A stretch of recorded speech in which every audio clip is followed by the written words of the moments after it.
It is 2021 and the popularity of ADV bikes has kind of exploded to its peak in recent years.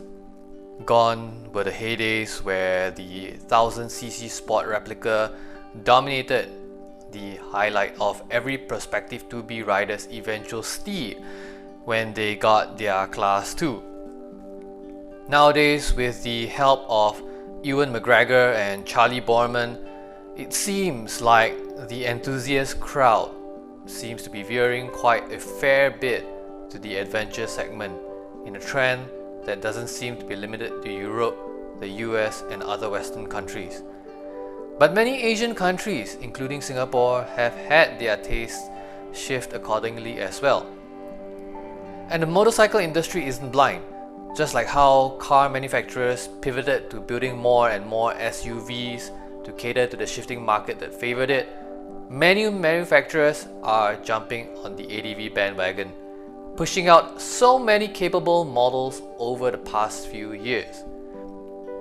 Companies that traditionally didn't tackle the stereotypical ADV market like Harley-Davidson have entered the fray with things like the Livewire and Pan America. And many traditionally road-biased sport touring motorcycles like the Multistrada, Versus and V-Strom lines have slowly evolved to take on a more off-road format. It's hard to deny, many of these large lumbering bikes are actually quite off-road capable in the right hands, contrary to common sense. They were created to bridge the gap between various motorcycle styles. People no longer can afford multiple bikes made for specific tasks. People no longer have time to maintain and ride multiple bikes in their stable. Everyone is broke and busy, and if they could only have just one bike to do everything they wanted to do with a motorcycle, that would be great.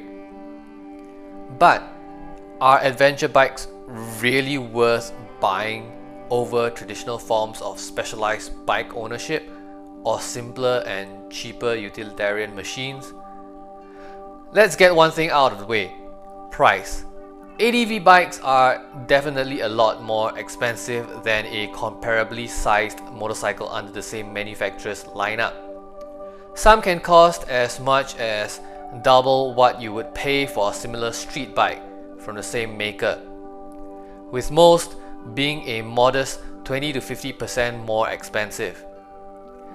Many would justify the cost as, well, two bikes in one, alluding to using them for multiple purposes that would traditionally be fulfilled by a stable of specific bikes.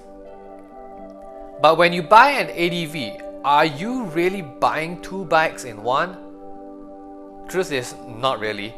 You still only have one bike, even if you are riding it more often now. The lifespan of the consumables on your bike is still for one bike and is going to wear out just as quickly, more or less. And the reason most people say that they like these bikes is that they are true all-purpose machines.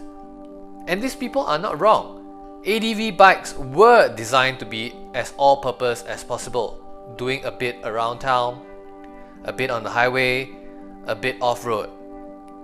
But the truth is, you'd call it a jack of all trades, master of none at best, and mediocre all around at worst. They are better straight line performers than cruisers, sure, but they are no sport bikes. They often have better handling than most sport bikes in tight spaces, but they don't do it as well as standards or scooters or underbones.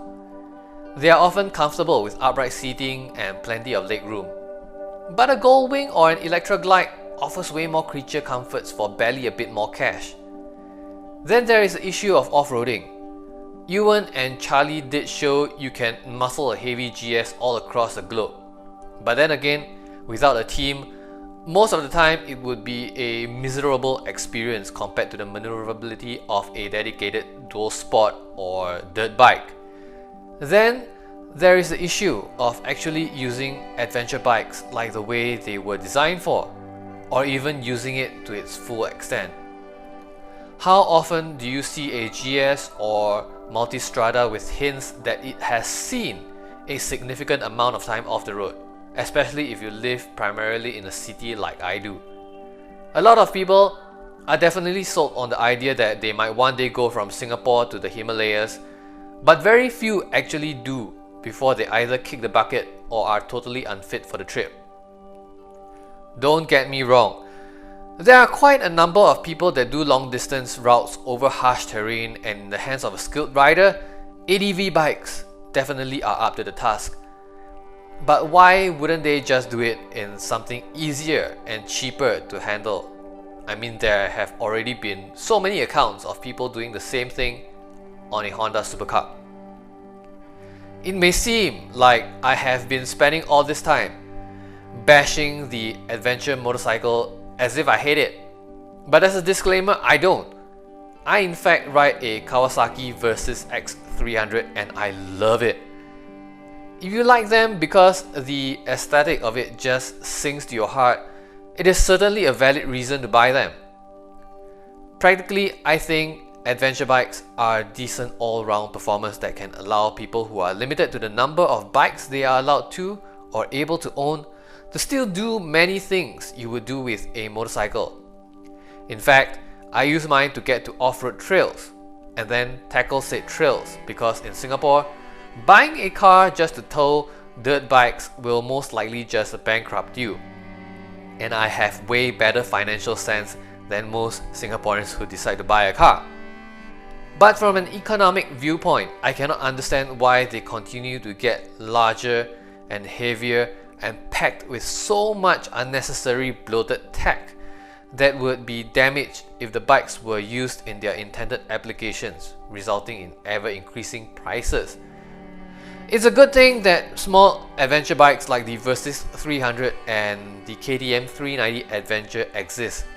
They are what I think the segment should head toward, even though I still think they are overpriced compared to a similar street bike.